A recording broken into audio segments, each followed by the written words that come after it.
Hello and welcome you all to let's crack it with Abhishek Gupta. तो ये है 3rd and 4th of May के current affairs. बहुत ज़्यादा इंपॉर्टेंट करंट अफेयर्स हैं। जितने भी आपके आगे आने वाले एग्जाम्स हैं, चाहे वो प्रीलिम्स दे रहे हो आप किसी भी पेपर का या मेंस लिख रहे हो, सभी के लिए बहुत ज़्यादा इंपॉर्टेंट है, क्योंकि जितना भी कंटेंट है वो आपको प्रीलिम्स में भी हेल्प करता है और मेंस में भी हेल्प करता है।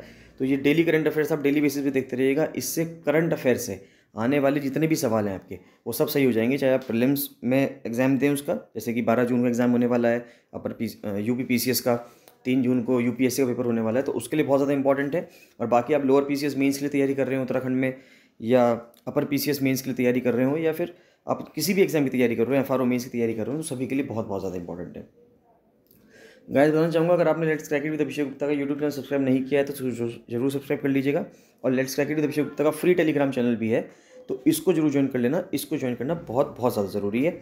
जितने भी अपडेट्स आते रहते हैं वो सब यहीं पे आते हैं, तो इसको ज्वाइन करना बहुत ज़रूरी है। गाइस, साथ साथ बताना चाहूँगा, लोअर पीसीएस मेंस के लिए, एफआरओ मेंस के लिए फुल प्रिपरेशन बैच चल रहा है। तो जो भी कैंडिडेट्स हैं जो लोअर पीसीएस मेंस की प्रिपरेशन करना चाहते हैं फुल, और एफआरओ मेंस की प्रिपरेशन करना चाहते हैं, तो वो मुझे 7665804421 पर कॉल या मैसेज कर सकते हैं। चलिए स्टार्ट करते हैं। GS2 की न्यूज़ देखते हैं। सबसे पहले कह रहा है कि more covid jabs for children get nod, यानी कि बच्चों के लिए और अधिक कोविड जॉब्स, यानी कि जो कोविड की जो वैक्सीन है उसको लगाने की बात की जा रही है। क्योंकि देखा गया है हाल ही में कि कोविड-19 के केसेस जो हैं तेज़ी से बढ़ रहे हैं दोबारा से देश के अंदर। तो बायोलॉजिकल ई की जो वैक्सीन है कॉर्बीवैक्स, उसको अप्रूव किया गया था कि वो बच्चों को दी जाएगी जो 5 साल से लेकर 12 साल तक के थे। और भारत बायोटेक की जो कोवैक्सीन थी उसको 6 से लेकर 12 साल तक के बच्चों में इमरजेंसी सिचुएशंस में देने की बात कही गई थी। अभी हाल फिलहाल भारत बायोटेक की जो इनएक्टिवेटेड होल वेरियोन वैक्सीन है वो दी जा रही है 15 से लेकर 18 साल तक के बच्चों को। और बायोलॉजिकल ई की जो प्रोटीन सब यूनिट वैक्सीन है वो दी जा रही है 12 साल से लेकर 15 साल तक के बच्चों को। तो अब 5 साल से लेकर 12 साल तक के बच्चों को भी वैक्सीन दी जाएगी। अभी तक हम 12 साल से ऊपर के बच्चों को दे रहे थे, अब 5 साल से ऊपर के बच्चों को वैक्सीन दी जाएगी। तो ये कहने की बात इसमें कही गई है। दिल्ली और पंजाब ने एक डील साइन करी है टू लर्न एंड शेयर। अभी हाल ही में हुए जो चुनाव थे, इलेक्शंस जो हुए थे अलग अलग राज्यों में, उसमें से पंजाब में आम आदमी पार्टी की सरकार आई थी। तो इसी वजह से दिल्ली में भी आम आदमी पार्टी की सरकार है। तो दिल्ली में और पंजाब ने, जब दोनों सेम पार्टी की गवर्नमेंट हो चुकी है दोनों स्टेट्स में, तो उन्होंने एक डील साइन की है कि लर्न एंड शेयर की, यानी कि दोनों अपने अपने स्टेट्स में जो भी अच्छी एक्टिविटीज़ होंगी वो एक दूसरे से शेयर करते रहेंगे और उससे सीखते रहेंगे। तो चीफ मिनिस्टर अरविंद केजरीवाल और उनके जो पंजाब के काउंटर पार्ट हैं भगवंत मान, उन्होंने एक नॉलेज शेयरिंग एग्रीमेंट साइन किया है उनकी गवर्नमेंट्स के बीच में, aimed at enabling each entity to cooperate for public welfare. तो उनका कहना यह है कि इससे पब्लिक वेलफेयर होगा और सभी चीज़ें जो जितने भी रिकॉर्ड्स होंगे, सब चीज़ें होंगी पंजाब की, वो सभी दिल्ली की सरकार को पता चलती रहेंगी और दिल्ली सरकार की सभी चीज़ें पंजाब सरकार को पता चलती रहेंगी। इनके अकॉर्डिंग ये है। नेक्स्ट आता है मिशन अंत्योदय। एक प्रोजेक्ट चल रहा था सरकार के द्वारा, गवर्नमेंट ऑफ इंडिया के द्वारा, लॉन्च इन 2017-18 में इसको लॉन्च किया गया था। And cast in a convergence framework. और इसको किस तरह से किया गया था? टू इरेडिकेट पॉवर्टी, यानी कि हमें जो गरीबी है, गरीबी उन्मूलन करना है, गरीबी को हमें ख़त्म करना है इन इट्स मल्टीपल डायमेंशंस। गरीबी ऐसा नहीं है कि सिर्फ लोग फाइनेंशियली गरीब होते हैं, ऐसा नहीं है कि सिर्फ वो पैसे से गरीब है। गरीब व्यक्ति, अगर कोई पर्सन गरीब है तो वो अलग अलग तरीक़ों से गरीब हो सकता है। तो अमंग रूरल हाउस होल्ड्स की जो मल्टीपल डायमेंशंस में, जो रूरल हाउस होल्ड्स हैं, ग्रामीण परिवेश में जो रहने वाले परिवार हैं, उनको गरीबी से बाहर निकालने के लिए मिशन अंत्योदय प्रोजेक्ट को चलाया जाएगा। यह चलाया जा रहा है 2017-18 से। The ministry of Panchayati Raj and the ministry of rural development act as the nodal agents. तो मिनिस्ट्री ऑफ पंचायती राज, जो पंचायती राज का मंत्रालय है, और ग्रामीण विकास का जो मंत्रालय है, रूरल डेवलपमेंट का, दोनों मिलकर यहाँ पे काम कर रहे हैं इस मिशन को आगे चलाने के लिए। जो मेन ऑब्जेक्टिव है मिशन अंत्योदय का वो क्या है? To ensure optimum use of resources, कि हम जो रिसोर्सेज इस्तेमाल करें, यानी संसाधनों का उच्चतम एक उपयोग होना चाहिए through the convergence of various schemes, अलग अलग स्कीम्स को कन्वर्ज करके, that addresses multiple deprivations of poverty, making gram panchayat the hub of a development plan. की ये माना जा रहा है कि ग्राम पंचायत को एक डेवलपमेंट प्लान का हब बनाया जाएगा और उस ग्राम पंचायत से जुड़े हुए जितने भी गाँव हैं उन सबका एक विकास किया जाएगा। दिस प्लानिंग प्रोसेस, ये जो प्लानिंग प्रोसेस है, ये कहाँ से लिया गया है? ये केरला में जो पीपल्स प्लान चलाया गया था वहाँ से इसको लिया गया है। इसका जो इंटेलेक्चुअल है कि ये जो अंत्योदय मिशन कहाँ से लिया गया? केरला से लिया गया। Is supported by an annual survey that helps to assess. अब देखिए, इसके ऊपर एक एनुअल सर्वे किया जाता है, वार्षिक एक सर्वेक्षण होता है जो ये बताता है कि जो मिशन अंत्योदय के प्रोजेक्ट के तहत काम चल रहा है, जैसे केरला में होता था, क्या कुछ उसमें कुछ प्रोग्रेस हो रही है, या सिर्फ वो उसके लिए पैसा आवंटित होता है लेकिन वहाँ पे काम नहीं हो रहा। helps to assess the various development gaps at the gram panchayat level by collecting data regarding the 29 subjects assigned to panchayat by the 11th schedule of the constitution। तो इंपॉर्टेंट चीज़ ये है कि 29 सब्जेक्ट्स हैं पंचायत के अंदर जो 11th शेड्यूल में लिखे हुए हैं, और इन 29 सब्जेक्ट्स के अंदर 112 पैरामीटर्स हैं जिन पे डेटा को कलेक्ट किया जाता है क्वेश्चनर्स के थ्रू। देखिए ये पॉलिटी का सवाल है, डायरेक्ट पूछ लिया जाता है। अभी भी जो अपर पीसीएस हुआ या दूसरे एग्जाम्स हुए उसमें भी ये पूछ लिया गया था कि पंचायत में कितने सब्जेक्ट हैं, तो पंचायत में या 11वीं शेड्यूल में 29 सब्जेक्ट्स हैं। नेक्स्ट आता है इंडियाज़ का designation by the USCRF. United Nations के जो कमीशन है इंटरनेशनल रिलीजियस फ्रीडम पे, अंतर्राष्ट्रीय धार्मिक जो स्वतंत्रता है उस पर, उसने भारत को एक कंट्री फॉर पर्टिकुलर कंसर्न घोषित किया था कि ये कंट्री कैसा है जहाँ पे रिलीजियस जो फ्रीडम है वो नहीं है, ये बताया जा रहा था। तो अब ये कहा जा रहा है कि इस ऑर्गेनाइजेशन की जो रिपोर्ट आती है उसकी क्या महत्वता है, क्या इंपॉर्टेंस है। तो 2022 की जो एनुअल रिपोर्ट आई है यूनाइटेड स्टेट्स कमीशन की इंटरनेशनल रिलीजियस फ्रीडम पे, उसने भारत को कंट्री ऑफ पर्टिकुलर कंसर्न घोषित किया है। एक ऐसी कैटेगरी है जो बहुत ही पुअरली परफॉर्म करती है रिलीजियस फ्रीडम के क्राइटेरिया पे, मोस्ट पुअरली, यानी इससे ज़्यादा पुअर कोई नहीं हो सकता। सबसे नीचे वाली कैटेगरी में इंडिया को रखा गया है। CPCs are countries which either engage in और tolerate particular severe violations of religious freedom, यानी कि वो देश होते हैं जहाँ पे या तो कोई देश सहन करे या खुद से पर्टिकुलरली सीवियर वायलेशंस करें, यानी कि जो भी आप कह सकते हैं कि विशेष रूप से जितने भी गंभीर उल्लंघन हैं उनमें अगर वो लिप्त हो या उसको सहता रहे तो वो उसको CPC कहा जाता है, कंट्री ऑफ पर्टिकुलर कंसर्न कहा जाता है। ऐसे अभी तक 15 देशों को घोषित किया गया है और उन 15 देशों में से भारत का भी एक नाम है। USCIRF decision is not binding on the US government. Important बात क्या है, ये जो USCIRF है इसकी जो रिपोर्ट आती है या ये जो रिकमेंडेशन देता है वो US की सरकार पे बाध्य नहीं है। स्टेट डिपार्टमेंट और ऑफिस जो है इंटरनेशनल फ्रीडम का takes into account other diplomatic, अब इसके अलावा वो अलग दूसरे जो डिप्लोमेटिक बायलेटरल स्ट्रेटेजिक कंसर्न्स होते हैं वो भी डिसीजन लेने के लिए CPC का जो डेजिग्नेशन जो देता है उसका डेजिग्नेशन लेने के लिए पहले इन चीज़ों को भी देखा जाता है। USCIRF अपने आप में एक इंडिपेंडेंट बॉडी है, आज़ाद है, ये बाईपार्टीजन है और इसको इंटरनेशनल रिलीजियस फ्रीडम एक्ट 1998 से बनाया गया था, यानी कि एक स्टैट्यूटरी बॉडी है US की। इसको कानून के तहत बनाया गया था जिसका मैंडेट, जिसका काम ये था कि आपको पूरे वर्ल्ड वाइड ग्लोबली पूरी दुनिया में विश्व में रिलीजियस फ्रीडम की जो वायलेशंस हैं, जहाँ पे भी उल्लंघन हो रहा है रिलीजियस की फ्रीडम का, वहाँ पे उसको आपको ध्यान रखना है एंड मेक पॉलिसी रिकमेंडेशंस। और आपको पॉलिसी रिकमेंडेशंस देनी है किसके लिए, प्रेसिडेंट को देनी है, आपको सेक्रेटरी ऑफ स्टेट को देनी है और कांग्रेस को देनी है कि अलग अलग कंट्रीज़ के साथ कैसी कैसी पॉलिसीज़ अपनाई जाए जिससे उनके यहाँ रिलीजियस फ्रीडम सुधर सके। इट इज़ कांग्रेशनली क्रिएटेड एंटिटी, जैसे कानून से बनी है तो कांग्रेस ने बनाई है, जो कांग्रेस है वो वहाँ की जो पार्लियामेंट है उसको कांग्रेस कहा जाता है US की। तो it's a congressionally created entity and not an NGO और एडवोकेसी ऑर्गेनाइजेशन। ये कोई NGO नहीं है। It is led by 9 part time commissioners, 9 commissioners होते हैं इसमें, अपॉइंटेड बाय द प्रेसिडेंट, जो प्रेसिडेंट ऑफ यूनाइटेड स्टेट्स के द्वारा अपॉइंट किए जाते हैं, and the leadership of both political parties in the house and the senate. Next आता है कि what does a country of particular concern designation mean. अगर किसी कंट्री को कंट्री ऑफ पर्टिकुलर कंसर्न कह दिया जाए कि भाई ये विशेष चिंता का एक देश है, तो उसका क्या मतलब है। इसका मतलब ये है कि IRFA requires the USCIRF to annually identify countries. पहली बात तो USCIRF जो है वो हर साल एनुअली करता है ये। उसके बाद CPCs are countries whose governments either engage, हमने पढ़ लिया कि सीवियर वायलेशंस में रहता है। और जो दूसरे डेजिग्नेशन जो भी मिलते हैं, जो इसके अलावा, एक तो कंट्री ऑफ पर्टिकुलर कंसर्न हो गया, इसके अलावा जो दूसरा डेजिग्नेशन मिलता है वो थोड़ा सा कम वायलेशंस के लिए है, उसको हम स्पेशल वॉच लिस्ट कहते हैं कि कुछ कंट्रीज़ को हमने स्पेशल वॉच लिस्ट में डाल दिया। इसके डेजिग्नेशन की वजह से क्या प्रॉब्लम आ सकती है कि अगर किसी को डेजिग्नेशन मिल गई, एक तो आपके कंट्री का जो टूरिज्म है वो बहुत ज़्यादा अफेक्ट होगा, लोग आपके देश से डरेंगे। हालांकि उनको इस रिपोर्ट को देख के तो वो यही कहेंगे कि उस देश के अंदर बहुत ज़्यादा दिक्कतें हैं, हो सकता है इतनी दिक्कतें ना हो, है ना। लेकिन कंट्रीज़ जो हैं, दूसरे कंट्रीज़ जो हैं, वो टूरिज्म के लिए बहुत ज़्यादा इफेक्ट होगा, बिजनेस बहुत ज़्यादा इफेक्ट होगा, ट्रेड बहुत ज़्यादा इफेक्ट होगा, यानी कि इकोनॉमिकली किसी भी कंट्री को बहुत ज़्यादा नुकसान है। नेक्स्ट बहुत ही इंपॉर्टेंट है, यूनाइटेड नेशंस के रिफॉर्म के ऊपर बात की जा रही है। Countries will have to justify veto votes at United Nations. जो 5 परमानेंट मेंबर्स हैं यूनाइटेड नेशंस के, उनके पास वीटो पावर्स हैं।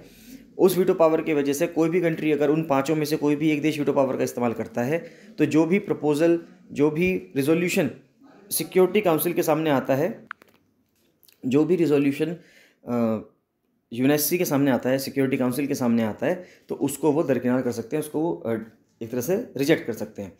तो 193 मेंबर्स जो हैं यूनाइटेड नेशंस जनरल असेंबली के, उन्होंने अडॉप्ट किया है कंसेंसस के थ्रू कि एक resolution requiring the 5 permanent members of the Security Council to justify their use of the veto.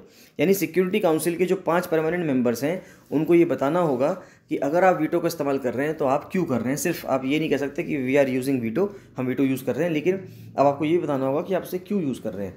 The push for reform which was greeted with applause in the chamber was revived by Russia's invasion of Ukraine. Russia ने क्योंकि Ukraine पर invasion किया है और Russia खुद एक permanent member है जिसके पास वीटो पावर है, इस वजह से ये रिफॉर्म की बात की जा रही है।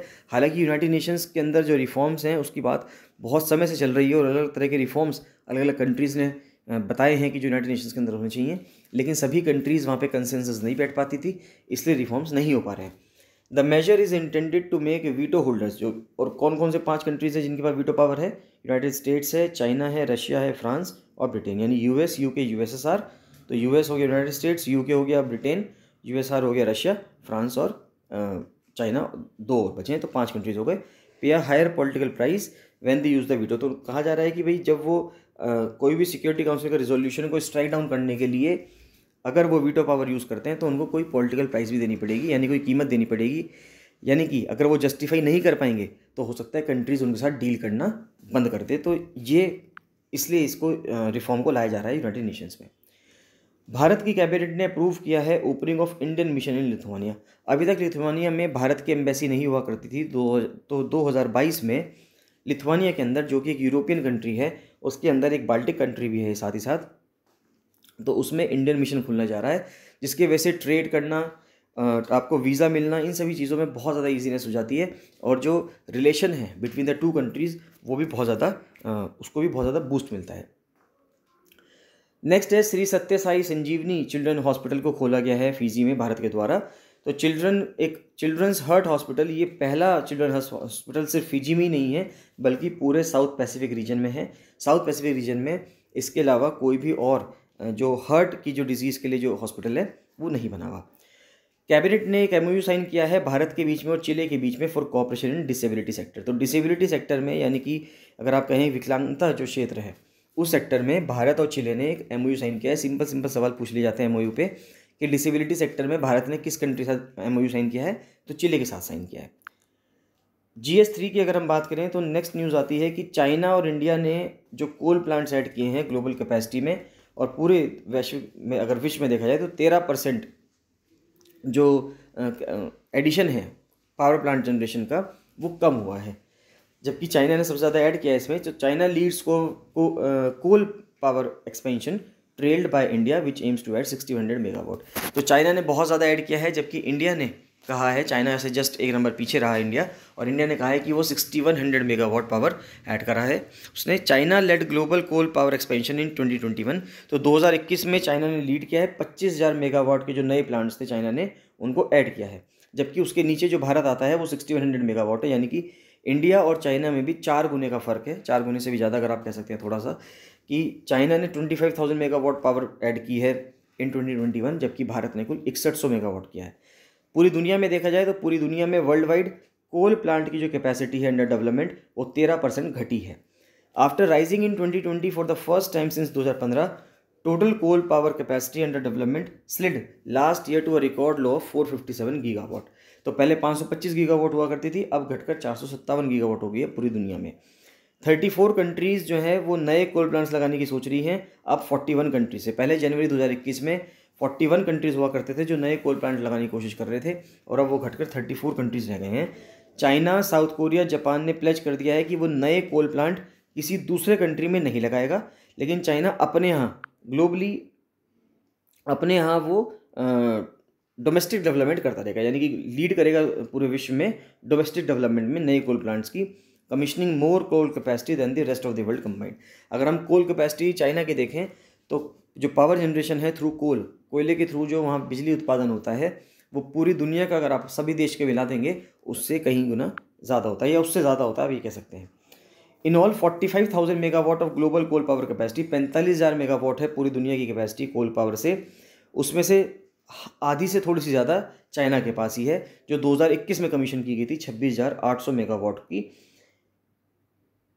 नहीं, कमीशन इन 2021, और जबकि ये कहा जा रहा है कि 26,800 मेगावाट जो है उसको रिटायर कर दिया गया है। यानी कि जो कोल पावर प्लांट्स जो ख़त्म हो गए हैं या जिन्होंने काम करना बंद कर दिया है, या जो कोल प्लांट्स इतने ज़्यादा पुराने हो गए हैं कि अब वहाँ पे बिजली पैदा होना इतना आसान नहीं रहा, तो 26,800 मेगावाट जो पावर प्लांट थी की जो कैपेसिटी थी उनको रिटायर कर दिया गया है, resulting in a net increase in the global coal fleet of 18,200 megawatt. तो पूरे विश्व में जो ग्लोबल कोल फ्लीट है, यानी कोयले से उत्पादन वाली जो बिजली है, 26,800 मेगावाट को रिटायर करने के बाद 18,200 मेगावाट बची है। आईपीसीसी की रिपोर्ट का कहना यह है कि no carbon budget left for new coal plants, कि अब कोई भी कार्बन बजट नहीं बचा नए कोल प्लांट्स के लिए, and added that coal use needed to fall by 75% by 2030। तो 75% से कोल यूज को घटाना पड़ेगा 2030 तक, 2019 के लेवल पे लाना पड़ेगा, तभी जाकर जो हम ग्लोबल टेम्परेचर जो राइज हो रहा है उसको हम रोक सकते हैं 1.5 डिग्री सेल्सियस पे, 1.5 डिग्री सेल्सियस पे, जिसको की मंजूरी दी गई थी पेरिस एग्रीमेंट के थ्रू, जो भी पेरिस एग्रीमेंट के थ्रू इनलाइंड है। नेक्स्ट आता है कि कैबिनेट ऑफ इंडिया ने न्यूट्रिएंट बेस्ड सब्सिडी जो रेट्स हैं फॉस्फेटिक और पोटेशिक फर्टिलाइजर्स के लिए खरीफ सीजन के लिए, उनको अप्रूव कर दिया है। देखिए अब खरीफ सीजन स्टार्ट होने जा रहा है 1 अप्रैल से, और 30 सितंबर तक जो खरीफ सीजन है, तो उसके लिए जो फॉस्फेट और पोटेश पे, यानी कि अगर हम देखेंगे तो एनपीके पे फर्टिलाइजर्स जो हैं, नाइट्रोजन या नाइट्रोजन नहीं, सोडियम, पोटेशियम और जो फॉस्फोरस है, इनके जो फर्टिलाइज़र्स हैं ये फार्मर्स यूज़ करते हैं अपने खेतों में, जिससे कि उनकी जो उपज है वो बढ़ सके। तो लेकिन अब वो जो न्यूट्रिएंट्स होते हैं वो इतने कॉस्टली होते हैं कि एक जो फार्मर है वो उसको अफोर्ड नहीं कर सकता। तो जो सरकार है वो हर साल अपने बजट में इसके लिए बजट एलोकेशन करती है और कहती है कि भाई अब हम सरकार जो है वो इस पर सब्सिडी देगी किसानों को। तो जो फॉस्फेटिक न्यूट्रिएंट है उसका क्या नाम है? उसका नाम है डाई अमोनियम फॉस्फेट। और government is making available fertilisers. अब गवर्नमेंट कौन कौन से फर्टिलाइजर्स अवेलेबल करवाती है? एक तो यूरिया करवाती है, और 25 ग्रेड के पी&के यानी कि पोटेशियम और फॉस्फेटिक जो है, इन दोनों फर्टिलाइजर्स को प्रोवाइड किया जाता है सब्सिडाइज प्राइस पे किसको? किसानों को। और जो ये सब्सिडी की जो स्कीम चल रही है पी&के फर्टिलाइज़र पे, जो न्यूट्रिएंट बेस्ड सब्सिडी की स्कीम चल रही है, ये कब से चल रही है? ये 1 अप्रैल 2010 से अप्लाई कर दी गई थी। न्यूट्रिएंट बेस्ड, न्यूट्रिएंट बेस्ड का मतलब क्या है कि नाइट्रोजन फॉस्फेट पे कब मिलेगी और पोटेशियम पे कब मिलेगी और नाइट्रोजन पे कब मिलेगी या सोडियम पे कब मिलेगी, ये जो अलग अलग जितनी भी अलग अलग आपकी न्यूट्रिएंट्स होते हैं, हर न्यूट्रिएंट पे किस तरह से सब्सिडी मिलेगी वो न्यूट्रिएंट टू न्यूट्रिएंट डिपेंड करेगा। पहले क्या होता था कि पहले सिर्फ एक फर्टिलाइज़र कमोडिटी कह दिया जाता था और फर्टिलाइज़र पे सब्सिडी मिलती थी, जिसका कि किसान जो है बहुत गलत तरीके से फ़ायदा उठाते थे। तो उसके बाद सरकार ने इसको करने के लिए, इसको कंट्रोल करने के लिए न्यूट्रिएंट पे देना शुरू कर दिया कि नाइट्रोजन पे अलग मिलेगी आपको, पोटेशियम पे अलग मिलेगी और फॉस्फेट पे अलग मिलेगी। तो सब पे अलग अलग सब्सिडी मिलेगी, तो उसको कह दिया गया। नेक्स्ट है, कैबिनेट ने अप्रूव किया है revised cost estimate on setting up of India post payment banks. देखिए इंडिया पोस्ट पेमेंट बैंक्स जब से लॉन्च हुए हैं उसने बहुत ज़्यादा फाइनेंशियल इंक्लूजन, यानी कि जो आर्थिक समावेश है पूरी भारतवर्ष में, वित्तीय समावेश जो है भारतवर्ष में, उसको फैलाने का काम किया है। तो एडिशनल फंडिंग की जा रही है 820 करोड़ की 2021 से लेकर 2022-23 में, जिससे कि 2255 करोड़ रुपए इन्फ्यूज़ किए जा रहे हैं इंडिया पोस्ट पेमेंट बैंक्स के द्वारा। तो इंडिया पोस्ट पेमेंट बैंक ने एक नेशन वाइड लॉन्च किया था सितंबर 1, 2018 में। 2018 में वो पूरे भारत में इंडिया पोस्ट पेमेंट बैंक ने काम करना शुरू कर दिया था 650 ब्रांचेज और कंट्रोलिंग ऑफिसेज के साथ। IPPB यानी कि Indian post payment bank has enable 1.36 lakh post offices, कि भारत में जो 1.36 लाख पोस्ट ऑफिसेज हैं उनको इस एनेबल किया टू प्रोवाइड बैंकिंग सर्विसेज की, जिससे कि बैंकिंग सुविधाएं प्रोवाइड की जा सकें। And has equipped nearly 1.89 lakh postman, जो पोस्टमैन हैं और जो ग्रामीण डाक सेवक हैं, उनको सबको स्मार्टफोन दिए गए और बायोमेट्रिक डिवाइस दिए गए, जिससे कि आप डोर स्टेप बैंकिंग कर सकें, यानी गाँव में घर घर के सामने जाके आप बैंकिंग से उनको लोगों को जोड़ सकें। Since the launch of IPPB it has opened more than 5.25 crore accounts. उसने अब तक 5.25 करोड़ से भी ज़्यादा अकाउंट्स खोले गए हैं, जिसमें 82 करोड़ रुपए aggregate number of financial transactions हुए। तो 82 करोड़ ट्रांजैक्शंस हुए हैं, जिसमें जो वित्तीय लेन देन जितना हुआ है वो हुआ है 1,61,811 करोड़ रुपए का। इतना पैसे का लेन देन हुआ है, 82 करोड़ ट्रांजैक्शंस हुए हैं। इन एस्पिरेशनल डिस्ट्रिक्ट्स IPPB ने ओपन किया अराउंड 95 लाख। अगर एस्पिरेशनल डिस्ट्रिक्ट्स की बात करें, देखिए ये आप अपने मेंस आंसर में लिख सकते हैं। जब भी ये बात आती है कि हम क्या कर रहे हैं जो पिछड़े डिस्ट्रिक्ट्स थे उनका उत्थान करने के लिए, तो यहाँ पे आप लिख सकते हैं कि एस्पिरेशनल डिस्ट्रिक्ट्स में इंडिया पोस्ट पेमेंट बैंक्स ने 95 लाख अकाउंट्स खोले हैं, जिसमें से 602 लाख ट्रांजैक्शंस हुए हैं जिनकी कीमत 19,487 करोड़ रुपए हैं। और जो लेफ्ट विंग एक्सट्रीमिज्म वाले डिस्ट्रिक्ट्स हैं, यानी जहाँ पे नक्सलवाद या माओवाद बहुत ज़्यादा है, वहाँ पे 67 लाख अकाउंट खोले गए हैं, जहाँ पे 426 लाख ट्रांजैक्शन हुए हैं जिनकी कीमत 13,460 करोड़ रुपए थी। तो ये सब चीज़ अगर आप अपने आंसर में लिखेंगी तो इससे आपका आंसर बहुत ही अच्छा हो जाएगा और आपको अच्छे मार्क्स मिलेंगे। कैबिनेट ने अप्रूव किया है amalgamation of consultancy development centre. Consultancy development centre को मिलाया जा रहा है department of scientific and industrial research के साथ, जो कि CSIR का एक डिपार्टमेंट है। तो CSIR और CDC जो है ये दो अलग अलग ऑटोनोमस बॉडीज़ हुआ करती थी ministry of science and technology के अंदर। तो CSIR को सेटअप किया गया था 1942 में जवाहरलाल नेहरू के टाइम पे under societies registration act of 1860 as a national research and development organisation है ये। और CDC जो है वो 1986 में सेटअप किया गया सपोर्ट ऑफ DSIR के साथ for developing strengthening and promoting consultancy skills. तो कंसल्टेंसी स्किल्स के लिए CDC को बनाया गया था। अब कहा जा रहा है कि CDC को एक ऑटोनोमस इंस्टीट्यूशन का दर्जा दिया गया 2004 में, और अब ये कहा जा रहा है कि CDC बहुत ज़्यादा इंपॉर्टेंट एक इंस्टीट्यूशन है, तो इसको CSIR के साथ ही मर्ज कर दिया जाए, जिससे कि दोनों इन टेंडम एक साथ मिलकर काम करते रहें। कुछ लास्ट में प्रीलिम्स के लिए फैक्ट्स आते हैं कि इमैनुअल मैक्रोन को दोबारा सेलेक्ट कर दिया गया है फ्रांस के प्रेसिडेंट के रूप में। भारत दुनिया का तीसरी सबसे बड़ी लार्जेस्ट इकोनॉमी है, किसके टर्म्स में? परचेजिंग पावर पैरिटी के टर्म्स में। एक येलो वेस्ट मूवमेंट चला था, या इसको गिलेट्स जॉन्स मूवमेंट भी कहते हैं। सवाल पूछ लिया जाता है कि येलो वेस्ट मूवमेंट कब चला था या कहाँ चला था, तो ये फ्रांस में चला था। और वाइस प्रेसिडेंट ऑफ इंडिया ने इनॉग्रेट किया है 100 मीटर ऊंचा टावर एक 10 किलोवाट FM ऑपरेशन के लिए ऑल इंडिया रेडियो का। कहाँ पे? नेल्लौर, आंध्र प्रदेश में। तो ये इंपॉर्टेंट चीज़ है कि ये पूछ सकते हैं आपसे कि 100 मीटर का टावर एक हुआ है FM के लिए अभी लॉन्च, वो कहाँ पे किया गया है? तो वो नेल्लौर, आंध्र प्रदेश में किया गया है। तो ये थे 3rd और 4th मई के करंट अफेयर्स। डेली गाइस आप इनको पढ़ते रहिएगा। कोई भी डाउट आता है आपको तो आप कमेंट सेक्शन में कमेंट करके बता सकते हैं।